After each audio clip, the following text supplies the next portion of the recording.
Hi verse, నేను మీ doctor ఎంజెడ్ఏ Askari ఎండి యునాని. నా practice వచ్చేసి నాంపల్లి హైదరాబాద్లో ఉంటుందండి. నేను మగవాళ్లలో కామ కోరికలు తగ్గినా, అంగస్తంభన తగ్గినా, పూర్తిగా నపుంసకత్వం వచ్చేసిన, ఇంపార్టెన్స్ వచ్చేసిన, పుట్టుకతో ఒకవేళ మీరు మగవాళ్ళ అయి ఉండి మధ్యలో మగతనం పోయినా, మగతనం పూర్తిగా తగ్గిన, అంగం లేకుండా పోయిన, సంతానలేమి సమస్య ఉన్న, వీర్య కణాలు తగ్గిన, ఈ అన్నిటికీ నేను చూస్తానండి. ఇవాళ నా టాపిక్ వచ్చేసి వయస్సు పెరిగే కొద్దీ అంగం సైజ్ తగ్గుతుందా అని ఒక క్వశ్చన్ చాలామంది పెద్దవాళ్ళు మాకు అడుగుతుంటారు. దానికి సమాధానం అవును, వయస్సు పెరిగే కొద్దీ అంగం సైజ్ తగ్గొచ్చా అంటే అవునండి, తగ్గొచ్చు. దాని కారణాలు ఏంటి, ఎందుకు తగ్గుతుందని చెప్తాను. సమాధానం ఏంటంటే, ఒక Indian male average erectile పెన్నిస్ size ఎంత అంటే 5 to 5.5 వరకు ఎరెక్ట్ అయిన పెన్నిస్ ఎవరేజ్ సైజ్ ఉంటుందండి. ఆ సైజు వయస్సు పెరిగే కొద్దీ 0.5 to 1 ఇంచ్ తగ్గే ఛాన్సెస్ ఉంటాయి, తగ్గొచ్చు. వయస్సు పెరిగే కొద్దీ అంటే 60 సంవత్సరాల తర్వాత తగ్గొచ్చు. దాని కారణాలు ఏంటి? దాని కారణాలు ఏంటంటే, లో టెస్టోస్టిరాన్ మేల్ హార్మోన్, మన అంగానికి స్తంభింపజేసే హార్మోన్, అంగానికి ఆరోగ్యంగా ఉంచే హార్మోన్, అది తగ్గిపోవటం వల్ల అంగం సైజు తగ్గొచ్చు, కుచించుకుపోవచ్చు. రెండోది లో బ్లడ్ ఫ్లో, అంగం వైపు బ్లడ్ ఫ్లో పూర్తి స్థాయిలో రాకపోవటం. అంటే ఎంత అంగం వైపు రక్త ప్రసరణ ఉండాలో కొన్ని అడ్డంకుల వల్ల, కొలెస్ట్రాల్ వల్ల లేదా సిగరెట్ వల్ల, స్మోకింగ్ వల్ల ఏమవుతుంది, రక్తనాళాలు కుచించుకుపోతాయి. అంగం వైపు వచ్చే రక్తనాళాలు కుచించుకుపోయి ఉంటాయి. కొలెస్ట్రాల్ వల్ల, అక్కడ కొలెస్ట్రాల్ కూడుకుపోవటం వల్ల పూర్తి స్థాయిలో న్యూట్రిషన్ అంగం వైపు జరగకపోవచ్చు. అప్పుడు సింకేజ్ అయ్యే ఛాన్సెస్ ఉంటాయి. అతి బరువు, పొట్ట పెద్దగా అయిపోవటం, అంటే టమ్మీ ఎక్కువ పెద్దగా అయిపోవటం, సెంట్రల్ ఒబెసిటీ, దానివల్ల కూడా అంగం సైజు చిన్నగా అయిపోవచ్చు. అలాగే సెల్యులార్ డీజనరేషన్ వల్ల కూడా అంగం సైజు తగ్గిపోవచ్చు. అలాగే అంగం వాడుకోకపోవటం వల్ల కూడా, ఒక వయసు వచ్చే వరకు పెళ్లి చేసుకోకపోవటము, లేకుంటే మధ్యలో పెళ్ళం చనిపోతే పెళ్లి చేసుకోకపోవచ్చు. వాడుకలో లేదు, అంగం వాడుకలో లేదు అంటే యూజ్ చేయట్లేదు, అప్పుడు కూడా అంగం సైజు, అంగంలో అట్రాఫీ వచ్చే ఛాన్సెస్ ఉంటాయి.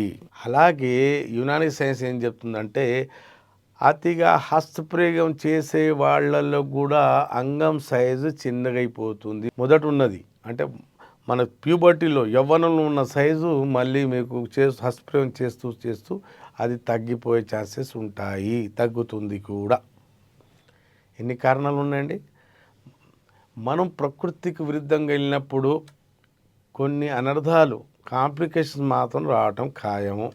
అది మరి ఏ అవమానం మీద చూసి, ఇప్పుడు మనం చేయి వాడట్లేదు అనుకోండి, ఈ చేయి వాడుకుంటున్నాం, ఈ చేయి వాడలేదు అంటే ఈ చేయిలో ఎట్రాఫీ వచ్చేస్తుంది, ఈ చేయి ఆరోగ్యంగా ఉండదు. కట్టేసి పెట్టండి 2 సంవత్సరాలు, ఈ చేయి ఆరోగ్యంగా ఉండదు. కాబట్టి వాడుకలో ఉండాలి, మిస్యూజ్ చేయకుండా ఉండాలి. ఇప్పుడు వాడుకోవాలంటే అంగం వాడుకలో ఉండాలంటే సెక్స్ చేసుకోవాలి, భార్యతో సెక్స్ చేసుకోవాలి, అది వాడుక కాదు. నేను హస్తప్రయోగం చేస్తా అంటే మళ్ళీ దానివల్ల కాంప్లికేషన్స్ వస్తాయి.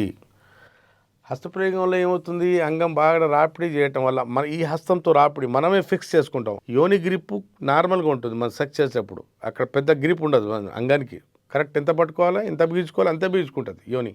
మనం అలా కాదు, చేయి గట్టిగా బీజుకొని కొట్టుకోవటం వల్ల ఈ సైజు, దీని సెన్సిటివిటీ రెండు పాడవుతాయండి. ప్రకృతికి విరుద్ధం వెళ్ళాం కదండి. అంగం సైజ్ పాడైపోయింది, సెన్సిటివిటీ పాడైంది. అక్కడ ఉన్న లోపల ఛాంబర్స్ ఉంటాయి కదా, టిష్యూస్ ఉంటాయి, బ్లడ్ నిండే టిష్యూస్, అవి కుచించుకుపోయాయి.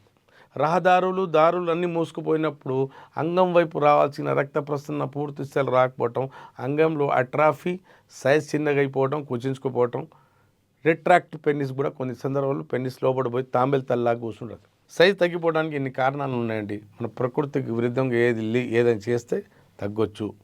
సెక్స్ చేయకున్నా కూడా మన సైజ్ తగ్గొచ్చు. కాబట్టి అంగానికి ఆరోగ్యంగా ఉంచాలంటే వారానికి 2-3 టైమ్స్ హాయిగా సెక్స్ చేసుకోవాలి పెళ్ళైన తర్వాత.